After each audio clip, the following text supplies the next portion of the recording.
ते वासुदेवाय। ओम नमो भगवते वासुदेवाय। ओम नमो भगवते वासुदेवाय।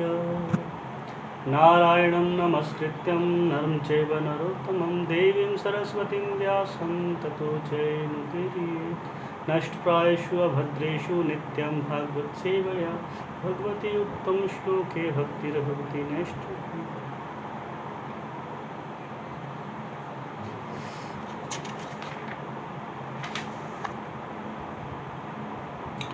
भगवद गीता अध्याय 2 और श्लोक संख्या है आज 44। समय लगा तो 45 पे चर्चा करेंगे। भोग ऐश्वर्य प्रसक्तानां तया अपहृच्चेतसां व्यवसाय आत्मिका बुद्धि समाधो न विधीयते। अनुवाद: जो लोग इंद्रिय भोग तथा भौतिक ऐश्वर्य के प्रति अत्यधिक आसक्त होने से ऐसी वस्तुओं से मोहग्रस्त हो जाते हैं, उनके मनों में भगवान के प्रति भक्ति का दृढ़ निश्चय नहीं होता। तात्पर्य जगत गुरु श्रील प्रभुपाद जी के द्वारा। समाधि का अर्थ है स्थिर मन। वैदिक शब्द कोश निरुक्ति के अनुसार सम्यक अधीयते अस्मिन् आत्मता तत्वतया आत्मयम्। जब मन आत्मा को समझने में स्थिर रहता है तो उसे समाधि कहते हैं। जो लोग इंद्रिय भोग में रुचि रखते हैं अथवा जो ऐसी क्षणिक वस्तुओं से मोहग्रस्त हैं, उनके लिए समाधि कभी संभव नहीं है। माया के चक्कर में पड़कर वे न्यूनाधिक पतन को प्राप्त होते हैं।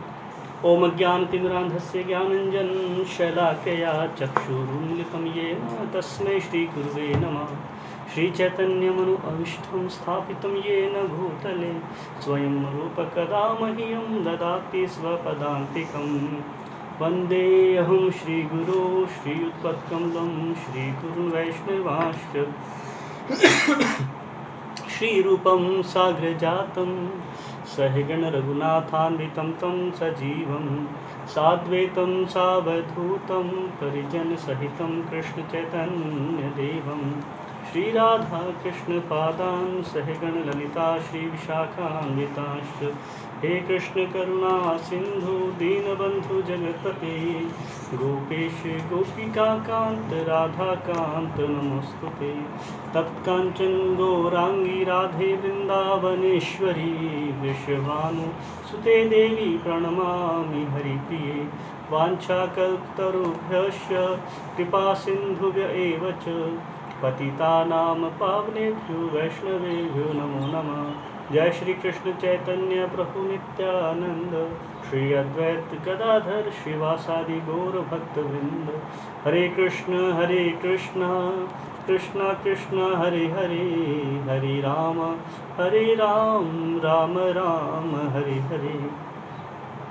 नमो विष्णुपादाय कृष्णप्रेष्ठाय भूतले श्रीमते भक्तिवेदांत स्वामिनिति नामिने। नमस्ते सरस्वती देवे गौरवाणी प्रचारिणे निर्विशेष शून्यवादी पाश्चात्य देशतारिणे।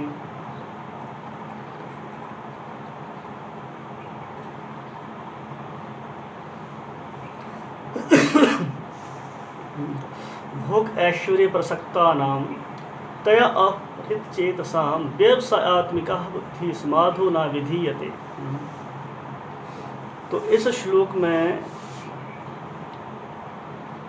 भगवान जो है अर्जुन को बता रहे हैं कि जो लोग भोग और ऐश्वर्य उनके प्रति क्या आसक्त रहते हैं। भोग ऐश्वर्य प्रसक्ता नाम, तो जो भोग और ऐश्वर्य के प्रति आसक्त रहते हैं कहते हैं वो क्या करते हैं, तया अपहृत चेतसा, वो वेदों की जो अलंकारिक भाषा है उनमें क्या होते हैं, उनसे मोहित हो जाते हैं, उनके प्रति आसक्त हो जाते हैं।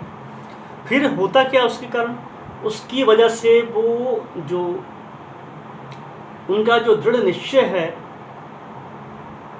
वो कृष्ण भावनामृत यानी कृष्ण भक्ति की तरफ नहीं चल पाते, वो कृष्ण भक्ति में नहीं आ पाते, वो कुछ क्षणिक सुखों के पीछे भागते हैं। तो पिछले श्लोकों में हमने पढ़ा, जो पिछले 2 श्लोक जो एक साथ लिए थे हमने, 42 और 43 जो कल के श्लोक थे, वहाँ पे भगवान ने बताया था कि जो अल्पज्ञ होते हैं ना, अल्पज्ञ लोग हैं, वो ही क्या होते हैं, वेदों की वाणी से आकर्षित होते हैं, वेदों के अलंकारिक भाषा से जो है आकर्षित होते हैं। और उससे क्या होता है, जो वेदों की अलंकारिक भाषा से आसक्त होते हैं और वेदों में जो बताया गया है विधान है भोग करने की, भोग ऐश्वर्य प्रसक्ता नाम है, तो भोग और ऐश्वर्य के साधन जो बताए गए हैं उसमें उनसे आसक्त होके उनकी बुद्धि क्या होती है, उनकी बुद्धि जो होती है नष्ट हो जाती है, और वो ये नहीं सोच पाते कि जीवन का लक्ष्य क्या है, जन्म मृत्यु के चक्कर से बाहर निकलना है, इस कर्म बंधन को नष्ट करना है। तो अब जो है इस श्लोक में क्या बताया भगवान ने, जो शुरुआत के शब्द क्या हैं यहाँ पे, पहले शब्द हैं श्लोक के भोग ऐश्वर्य प्रसक्ता नाम, मतलब जो लोग भोग और ऐश्वर्य के प्रसक्ता नाम के प्रति आसक्त हैं। तो भगवान यहाँ पर प्रसक्ता नाम शब्द यूज कर रहे हैं। प्रसक्ता नाम का अर्थ क्या होता है, प्रसक्ता नाम का अर्थ होता है प्राकृतिक रूप से आसक्त, किसी चीज के प्रति आसक्त हो जाना। तो यहाँ पर भगवान कहना चाह रहे हैं कि भौतिक संसार में के सभी जीव जितने भी प्राणी क्या हैं, वो इसी भोग और ऐश्वर्य के प्रति आसक्त हैं, इसके बाहर वो नहीं सोच पाते,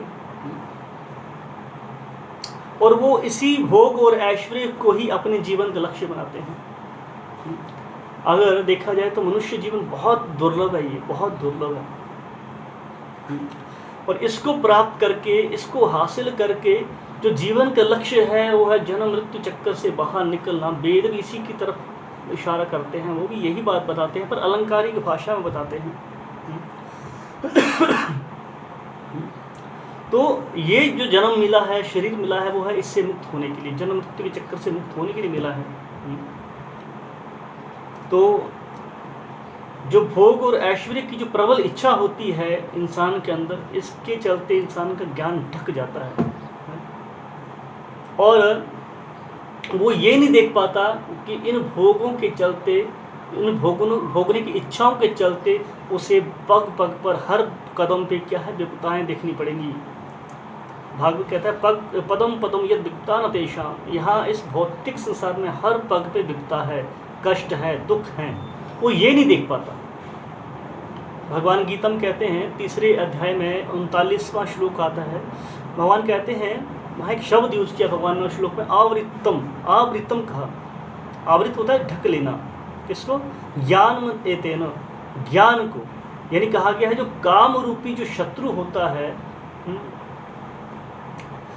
वो क्या करता है, उनके ज्ञान को ढक लेता है। भौतिक इच्छाएं इंसान के ज्ञान को ढक लेती हैं। गीता में 7वें अध्याय के 20वें श्लोक में भगवान बताते हैं, कामस्तत्कृत्य ज्ञाना प्रपद्यन्ते अन्य देवता तम निमास्थाय प्रकृति नेता।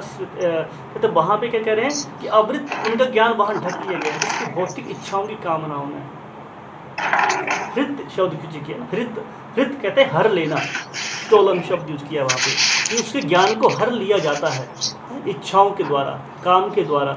जब इंसान के ज्ञान कामना के द्वारा ढक जाता है, वो अच्छा बुरा क्या है वो नहीं सोच पाता, उसे सामने का क्षणिक टेम्परेरी और परमानेंट सुख नहीं देख पाता। वो देखता है टेम्परेरी है पर तुरंत मिलने वाला है, तुरंत रिजल्ट चाहिए इंसान को। आज इस मेटेरियल वर्ल्ड में कोई नहीं चाहता जल्दी कि मैं लंबा टाइम मुझे लगे किस चीज़ को प्राप्त करने के लिए, हर चीज़ इंस्टेंट रिजल्ट चाहिए इंसान को आज। और इस से संबंधित एक कथा मुझे याद आती है। भक्ति सिद्धांत सरस्वती महाराज जो प्रभुपाद जी के गुरुदेव थे, वो एक हमेशा कथा सुनाते थे इस बारे में कि इंसान का नेचर कैसा है। वो बताते थे कि एक बगुला था। वो बगुला क्या, एक कीचड़ का जो तालाब था उसके पास रहता था। और उसका काम क्या था, उस कीचड़ में रहना और उस कीचड़ में जो मछलियाँ थी उनको खाना, उसका काम था, उसी में आसक्त था। तो उसने क्या देखा, आकाश में एक हंस जो था उड़ रहा था, तो उस हंस को देखा उसने। तो बगुले ने उससे पूछा हंस से कि तुम कहाँ जा रहे हो। तो हंस कहता है मैं तो मानसरोवर जा रहा हूँ, मानसरोवर जा रहा हूँ मैं। और हंस ने कौवे बगुले से कहा तुम भी साथ चलो।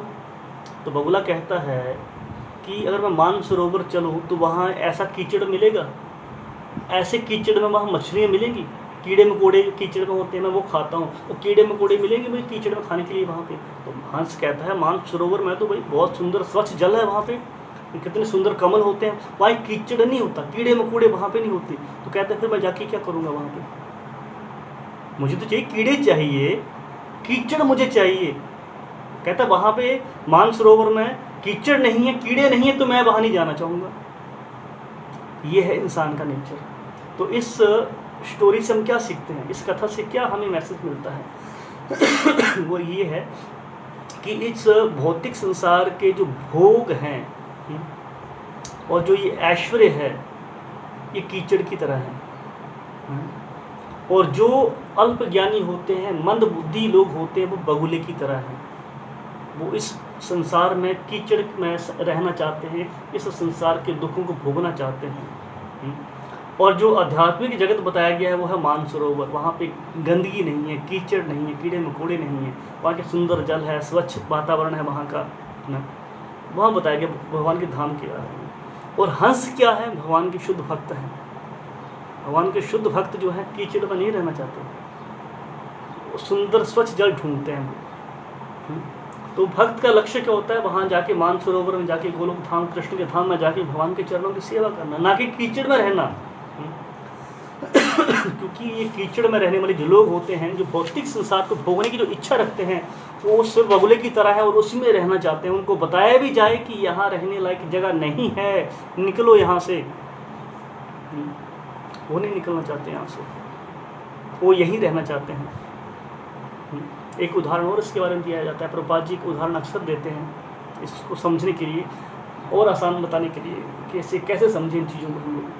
प्रभुपाद जी उदाहरण देते हैं कि जो भोग और ऐश्वर्य के प्रति जो लोग आसक्त होते हैं, है ना, उनकी तुलना प्रभुपाद जी करते हैं पतंगे से। पतंगा आपने देखा होगा, कीट होता है एक तरह से, जब वो आग को देख के, आग बहुत सुंदर लगती है देखने में, आग का रंग लाल होता है ना, तो देखने में आग बड़ी आकर्षित होती है। तो वो पतंगा जो होता है वो कीट क्या करता है, उस आग को देख के आकर्षित होता है और उसको भोगना चाहता है, जैसे उस आग की तरफ जाता है जल के राख हो जाता है। तो प्रभुपाद जी बताते हैं कि जो भोग और ऐश्वर्य के प्रति जो आसक्त व्यक्ति हैं उनकी तुलना पतंगे से की जाती है। और अग्नि क्या है, अग्नि का जो रूप है उसके प्रति जो आसक्त होते हैं वो क्या है, भौतिक प्रकृति के अग्नि के समान है। हम भौतिक प्रकृति का भोग करना चाहते हैं, और ये भौतिक प्रकृति को जो भोगने की इच्छा है, जो ऐश्वर्य है, वो क्या है, अग्नि की चमकीली जो चमक है, रूप है, उसके समान है। देखने में अच्छा लगता है, दूर के ढोल सुहावने होते हैं कहते हैं ना, तो वैसे ही दूर से लगता है दुनिया एंजॉय कर रही है। हम लोग देखते हैं कि बड़े लोग, बहुत अमीर लोग हैं, बड़े एंजॉय करते हैं ये लोग, तो बड़ी बड़ी गाड़ियाँ इनके पास, रॉयल्स मर्सिडीज BMW में घूमते हैं, इनको तो दुख ही नहीं होगा सोचते हैं। हर इंसान यही सोचता है, जिसके पास साइकिल है वो सोचता है काश मेरे पास स्कूटर होता, जिसके पास स्कूटर है सोचता है काश मेरे पास बाइक होती, जिसके पास बाइक है वो सोचता है काश मेरे पास मारुति 800 ही होती तो सही कम से कम, और जिसके पास मारुति 800 है वो सोचता है काश मेरे पास एक बढ़िया होंडा सिटी होती, और जिसके पास होंडा सिटी है वो सोचता है मर्सिडीज होती। इच्छाएं खत्म नहीं होती। जिसके पास मर्सिडीज है वो सोचता है शायद BMW होती या रोल्स रॉयस होती हैं, और जिसके पास गाड़ी सोचता है शायद मेरे पास एक अपना प्लेन होता अपना पर्सनल। यही सोच रहे हैं इंसान, मतलब जो नीचे वाला सोचता है कि मेरे से ऊपर वाला सुखी है, पर ये क्या है ऐसा। जितना इंसान हम देखते हैं बहुत अमीर है, उतना इंसान दुखी भी है। गरीब इंसान आराम से रात को खा पी के सो सकता है, अमीर नहीं सो सकता। उनको तो नींद नहीं आती, क्योंकि 2 नंबर का पैसा होता है। अब कब कहाँ चोरी हो जाए ये भी टेंशन रहती, कब कोई किडनैप कर ले ये भी टेंशन रहती है उन लोगों को। इंसान तो हमेशा दुखी है। तो वो क्या है, इस भौतिक प्रकृति को भोगने के प्रति आकृष्ट होते हैं। ये जो चमकीली आग है बड़ी सुंदर लगती है देखने को। तो यहाँ पर अगर कोशिश करें हम जानने की, समझने की, तो जो जिस प्रकार जो पतंगा होता है वो अग्नि के जलने में जो कष्ट होता है उस पर विचार नहीं करता कि मैं जल जाऊंगा, अगर मैं जाऊंगा इसको भोगने में तो मैं नष्ट हो जाऊंगा, जल के राख हो जाऊंगा, है ना, वो नहीं देख पाता, पर उसको कष्ट का अनुभव होता है जब जलता है उसको। उसी प्रकार जो अल्प ज्ञानी हैं, जो कम बुद्धि वाले होते हैं, वो भी करते हैं भौतिक प्रकृति के प्रति क्या होते हैं, ये जन्म मृत्यु जरा व्याधि दुख दोषानुदर्शनम, ये बीमारी के कष्ट हैं सारे, ये भौतिक संसार के कष्ट हैं। वो इन पे विचार नहीं करते, वो सोचते यज्ञ करूंगा, अनुष्ठान करूंगा, भौतिक सुख मिलेंगे, ऐश्वर्य मिलेंगे, पर वो ये नहीं सोचते ये तो मिलेंगे पर साथ ही साथ एक गिफ्ट और मिलेगा। कहते हैं by one get one free, लिखते हैं ना, ऑफर निकलते हैं। वैसे ही आपको जन्म मिलेगा, जन्म के साथ फ्री में क्या मिलेगा, बीमारी मिलेगी, बुढ़ापा मिलेगा, गिफ्ट मिलेगा, ये गिफ्ट है आपके लिए। वो ये नहीं देख पाते और बार बार क्या करते हैं, इन भोगने का प्रयास करते हैं। ये है कम बुद्धिमान लोग। तो अगले शब्द क्या है गीता में, फिर कहा भगवान ने, कहते हैं तया अपहृत चेतसा, मोहग्रस्त चित्त वाले शब्द लिखा है, तात्पर्य शब्द रूपा जी लिखते हैं मोहग्रस्त चित्त वाले। क्यों ऐसा क्यों कहा? क्योंकि वेदों में जो श्लोक हैं बहुत सुंदर श्लोक हैं, उनकी वाणी जो है वेदों की, उनके द्वारा उनका चित्त जो है अपहरण हो जाता है। अपहरण शब्द मोहग्रस्त लिखा है, मोह में ग्रस्त हो जाता है चित्त। तो जब मोह में ग्रस्त चित्त हो जाता है, उसका मोह में ग्रस्त उसका जो चित्त आसक्त हो जाता है, उसमें मोहग्रस्त हो जाता है, उस टाइम क्या होता है, उसकी बुद्धि भ्रष्ट हो जाती है, बुद्धि हर ली जाती है उसकी। तो यहाँ पर देखा जाए, हालांकि जो वेद हैं भगवान कृष्ण से डायरेक्ट प्रकट होते हैं ना, भगवान कृष्ण के श्वास से कहा गया है वेद प्रकट हुए हैं। और वेदों में क्या है, वेदों का मकसद क्या है, वेदों का मार्ग ही कहा गया जीवन के लिए कल्याणकारी है। अगर कोई वेदों को सही से पालन करता है, वेदों को समझता है, तो वो मुक्ति प्राप्त कर सकता है। शास्त्र ये भी कहते हैं, ऐसा नहीं है, वो मुक्ति प्राप्त कर सकता है, पर वो इस बात को ना समझते हैं, इस बात को जानते नहीं। तो इसका कारण क्या, क्यों नहीं जान पाते इस बात को, क्यों जल्दी आकर्षित हो जाते हैं वेदों की वाणियों के प्रति। वेदों में जो अनुष्ठान है उनके फल हैं, एक्चुअली इंसान आसक्त होता है फल से। ये तो साधन है, साधन करने को तैयार हो जाता है। अगर किसी को कहा जाए कि आपको 1 करोड़ रुपये मिलेगा, आपको ये काम करना है, वो इंसान को काम करने को तैयार हो जाएगा तुरंत। क्यों? उसको फल चाहिए, रिजल्ट चाहिए कि मुझे ये मिलेगा। इसको करने के लिए कुछ भी करना पड़े इंसान को, तुरंत करने को तैयार हो जाता है। तो एक्चुअल में वेद है क्या, वेद क्यों कहेंगे? तो वेदों का मकसद क्या है? वेदों का जो मकसद है, इंसान की बुद्धि को, तमोगुणी बुद्धि को रजगुण पे लेके आना और रजगुण की बुद्धि को सत्वगुण पे लेके आना। वो क्रमशः ग्रेजुअली वो इंसान की चेतना को ऊपर उठाते हैं, चाहे लालच दे के उठाते हैं। जैसे उदाहरण किया था मैंने पिछली क्लास में, एक पिता अपने बच्चे को, माता अपने बच्चों को लालच देते हैं, क्या बच्चा तुम स्कूल जाओगे, अच्छी नौकरी मिलेगी, अच्छी नौकरी मिलेगी, अच्छा सैलरी मिलेगी, अच्छी सैलरी मिलेगी तो अच्छी शादी होगी, अच्छा परिवार होगा, तो लालच देता है। पढ़ने से इतने फायदे होते हैं तो पढ़ता हूँ।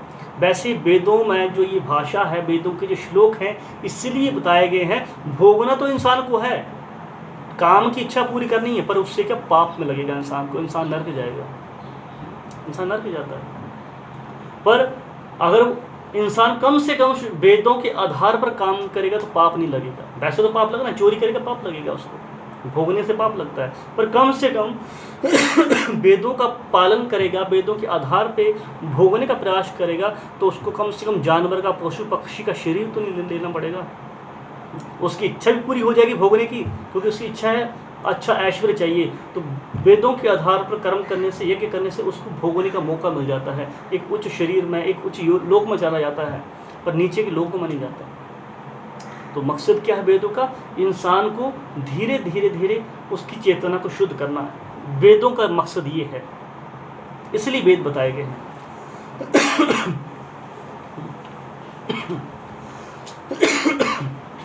पर वो फिर भी ना जान के भौतिक भोग के सिर्फ फलों की तरफ आसक्त होते हैं। तो अगली जो लाइन है, भगवान कहते हैं व्यवसायत्मिका बुद्धि समाधो न विधीयते।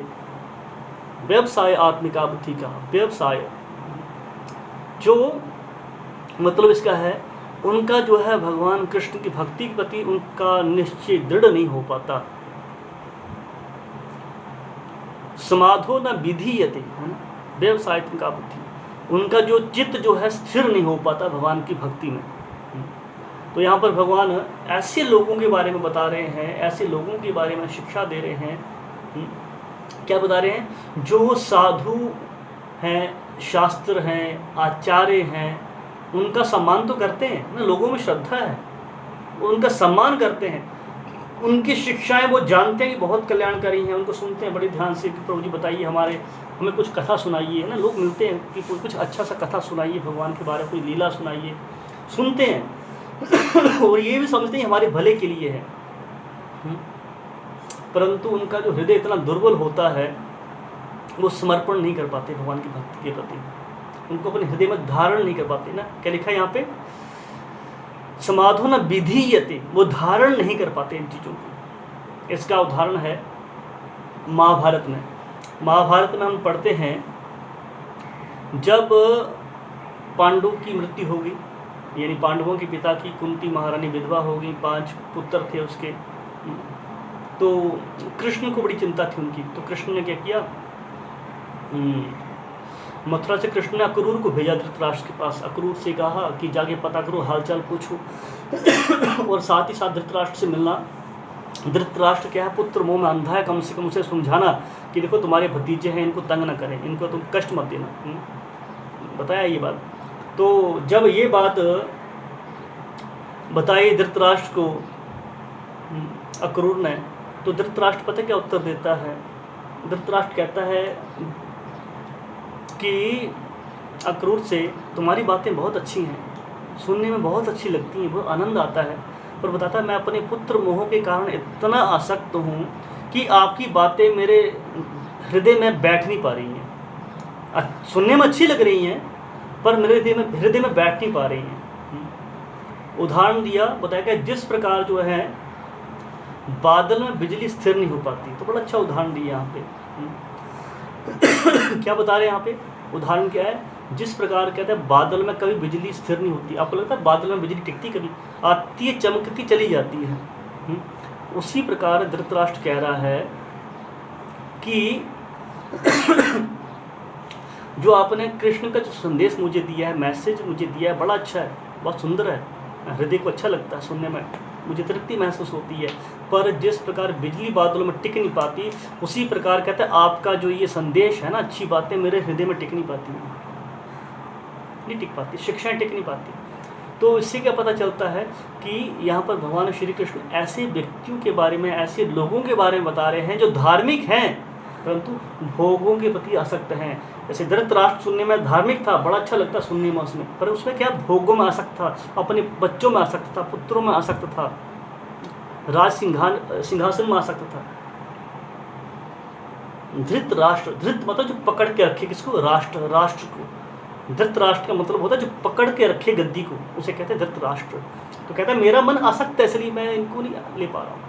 तो मतलब भगवान कह रहे जा रहे हैं कि जो इंसान भोगों में आसक्त होते हैं, भले ही वो धार्मिक क्यों ना हो, वो कभी भी कृष्ण को समर्पित नहीं हो पाते, कृष्ण की भक्ति नहीं कर पाते।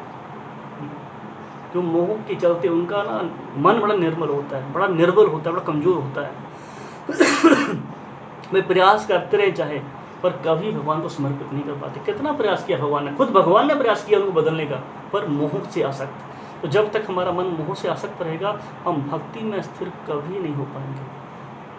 भोग की कामनाओं में आसक्त रहेगा, हम भक्ति में कभी नहीं बढ़ पाएंगे, स्थिर नहीं हो पाएगा हमारा मन। समाधो न विधीयते शब्द यूज किया, समाधो न विधीयते, समाधि में मन नहीं जा पाएगा हमारा। समाधि कहते किसे? गीता में भगवान कहते हैं, दूसरे अध्याय में हम पढ़ेंगे अभी आगे चल के, आज श्लोक चल रहा है, तो श्लोक संख्या 57 में, श्लोक संख्या 57 में भगवान एक शब्द यूज करते हैं, वहाँ बताते हैं। और प्रभुपाद जी तात्पर्य लिखते हैं, वहाँ तात्पर्य क्या लिखा प्रभुपाद जी ने कि कृष्ण भावनामृत में स्थिर जो होता है वो क्या है, अच्छाई और बुराई से अछूता रहता है। उसको अच्छाई और बुराई से कोई लेन देन नहीं होता, कोई सरोकार उसका नहीं होता। क्यों? क्योंकि उसका सरोकार जो है, उसका मकसद क्या है, उसका सिर्फ लेन देन, उसका मन जो है कृष्ण में आसक्त होता है, इसलिए उसका अच्छे और बुरे कर्मों से कोई मतलब नहीं होता। और जिसका अच्छे और बुरे कर्मों से कोई मतलब नहीं है, जो हमेशा कृष्ण भावना भावित है, कृष्ण भक्ति में लगा हुआ है, उसे कहते हो समाधि में है, उसे समाधि में कहा गया है। तो प्रभुपाद जी लिखते तात्पर्य में, जो लोग इंद्रिय भोग में रुचि रखते हैं अथवा जो ऐसे क्षणिक वस्तुओं के प्रति मोहग्रस्त हैं, उनके लिए समाधि कभी भी संभव नहीं है। वो चाह के समाधि में नहीं जा सकते। क्यों? माया के चक्र में पड़कर ये क्या करते हैं, नीचे गिर जाते हैं, उनका पतन हो जाता है। तो समाधि का मतलब क्या होना चाहिए, हमें क्या सोचना चाहिए, हमारा मकसद क्या होना चाहिए?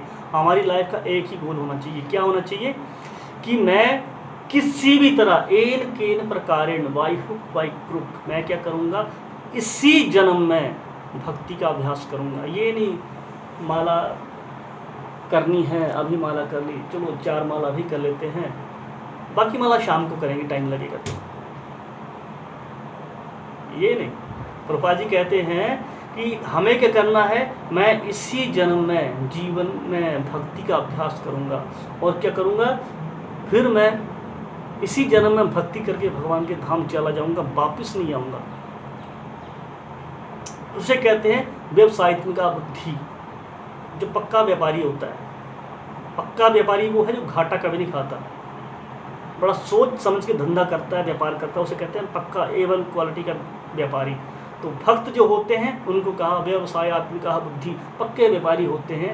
वो क्या करते हैं, इस शरीर को हाथ से जाने नहीं देते। कहते हैं ये शरीर क्या प्लस पॉइंट है भक्ति में बढ़ने के लिए, इसका फ़ायदा उठाना है और इससे जितना हो उसके फ़ायदा ले लो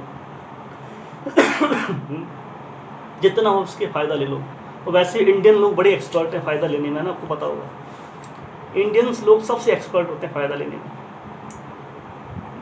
एक छोटा सा उदाहरण देता हूँ, हंसीएगा मत। जैसे एक ना हम रोज़मर्रा लाइफ में कोलगेट यूज करते हैं ना, कोलगेट ख़त्म हो जाती है ना तो उसको बेलन से घिस घिस के, दीवार से रगड़ रगड़ के उसकी आखिरी बूंद निकालते हैं ना, एक बूंद उसकी खराब नहीं होने देते। उसे कहते हैं इंडियंस ना, वो है भारतीय। नया कपड़ा ख़राब होता है ना तो हम बाहर जाने के लिए पहनते हैं जो कपड़ा नया, जब फट जाता है, थोड़ा पुराना हो जाता है, तो उसको हम बाहर पार्टी में ना जाने के लिए, शादियों में ना जाने के लिए, मीटिंग में ना जाने के लिए यूज करके करते हैं, उसको हम घर में पहनने के लिए यूज करते हैं। जब घर में पहनने के लायक भी नहीं रहता तो रात को सोने के टाइम यूज करते हैं, और रात को सोने के लायक भी नहीं रहता तो पोछा लगाने के काम लगाते हैं उसको, पर उसको जल्दी हाथ से फेंकते नहीं। ये इंसान का नेचर। तो ये है पक्का व्यवसायित्मिका बुद्धि। मतलब कि वो क्या करता है, इस शरीर का पूरा फायदा उठाना है, ये शरीर मिला है, इसी जन्म में भक्ति करता है। निश्चयात्मिका बुद्धि, निश्चय कर लेता है वो, उसे कहते हैं भक्त। और जो भौतिक भोग के प्रति आसक्त होता है, भौतिक भोगना चाहता है, भौतिक भोगों को वो क्या है, भोग ऐश्वर्य प्रसक्ता नाम, भोग और ऐश्वर्य के प्रति आसक्त हो जाता है, इंद्रिय तृप्ति में आसक्त होता है। भगवान ऐसे लोगों के बारे में बता रहे हैं। तो यहाँ पर भगवान ने एक शब्द यूज किया है। भगवान यहाँ कहते हैं तया अपहृत चेतसाम, एक शब्द यूज किया, तया अपहृत चेतसाम बता रहे हैं भगवान यहाँ पे। तो मतलब ये है कि वो क्या है, इंसान, वो इंसान है जो इसके पीछे पागल है, किसके भोगों के पीछे। वो कभी भी निश्चय नहीं कर सकता, चाहते हुए भी निश्चय नहीं कर सकता। वो उसको बोला जाए तुम्हें ये काम करना है तो नहीं, मुझसे नहीं हो पाएगा ये काम। क्यों? मन स्ट्रोंग नहीं है उसका, करने से पहले ही हार मान लेता है, ये मुझसे नहीं होगा, करूं ना करूं, करूं तो फायदा होगा या नहीं होगा। कहते हैं ना मोर रिस्क मोर गेन, जो जितना ज़्यादा रिस्क ले सकता है उतना ज़्यादा हासिल करता है।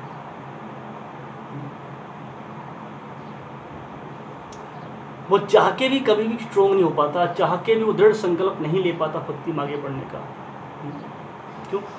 इसका मेन कारण क्या है? अत्यधिक आसक्ति, मोह जो होता है। जैसे धृतराष्ट्र का मोह था, बच्चों से उसको समझाया, कृष्ण ने समझाया, मैसेज भिजवाया, पर नहीं समझा। क्योंकि आसक्ति किससे थी? मोह से थी, गद्दी से थी। कहते गद्दी और गधी किसी की नहीं हुई। गधी कब लात मारेगी ये पता नहीं चलता, और गद्दी कब उतार के नीचे फेंक देगी पता नहीं चलता। 5 साल के लिए कुर्सी को उठा के फेंक देगी पता नहीं चलेगा इंसान को, पर वो उससे आसक्त रहता है। इसलिए हमें करना क्या चाहिए? हमें सिंपल फंडा अपनाना चाहिए, सिंपल लिविंग, हाई थिंकिंग होना चाहिए। ये हमारा फंडा होना चाहिए, simple living, high thinking. Simple सरल जीवन जियो और अपने विचार ऊंचे रखो। आज उल्टा है इसका, आज क्या बिल्कुल उल्टा है। आज लाइफस्टाइल बड़ा हाई है, थॉट्स इंसान के कितने हैं? 2 कौड़ी की, बुद्धि नहीं रही इंसान की। तो इंसान की बुद्धि आज इतनी ही सोच पाती है कि बस उसको खाना है, पीना है, सोना है, जानवर की लाइफ जीनी है। आज इंसान इतना ही सोच पाता है। तो यह भोग ऐश्वर्य प्रसक्ता नाम, इनका मन जो है इन्हीं भोगों में लगा रहता है, इसके आगे वो नहीं सोच पाते। तो हमें अपना दृढ़ जो है, अपना निश्चय जो होता है एकाग्र करना चाहिए। मन को एकाग्र करना है, मुश्किल नहीं है। कृष्ण ने अभ्यास से कौन थे? अभ्यास से कोई भी काम इंसान कर सकता है। कहते हैं करत करत अभ्यास थे जड़मति होत सुजान, रस्सी आवत जात है सिल पर पड़त निशान। हम स्कूलों में, हमने स्कूल में ये बातें पढ़ी होंगी, आप सब ने पढ़ा ये बात में। तो अभ्यास से ऐसा कोई भी काम है जो इंसान कर सकता है, कोई काम ऐसा नहीं जो उसकी वश में नहीं है। कहता है इम्पॉसिबल, इम्पॉसिबल शब्द होना ही नहीं चाहिए। प्रभुपाद जी कहते थे कि मेरी डिक्शनरी में इम्पॉसिबल शब्द नहीं है। Impossible means I am possible, मैं कुछ भी कर सकता हूँ, इंसान को ये होना चाहिए। कुछ भी कर सकता है इंसान। तो हमें करना क्या है? बस इस लाइन में डटे रहना है। हम डटे रहेंगे।